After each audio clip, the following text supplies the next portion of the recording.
لو سمحت يا عم ممكن بس 20 جنيه اجيب العلاج ده لوالدتي؟ انا حبيبي معيش الا 10 جنيه في جيبي. معلش يا عم انا اسف. لا عادي ولا يهمك. معلش يا حبيبي، يعني والله لو ما اكتر كنت اديتك. معلش لا عادي ولا يهمك. سامحني بقى، معلش شكرا يا عم. الف سلامه على الحاج. انت حضرتك هنا؟ انا شغال هنا يا حبيبي. طب انا هحاول اجمع الفلوس ديت واجيبها لا لك. انا مش عايزها يا حبيبي، ولو ما اكتر من كده كنت اديتك والله. شكرا يا عم. ماشي يا حبيبي.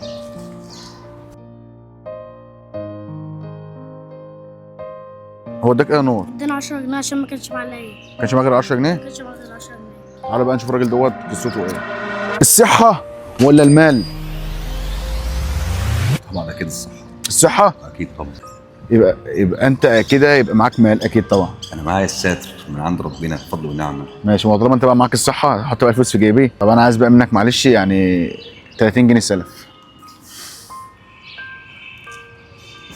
بصراحه معيش. معكش؟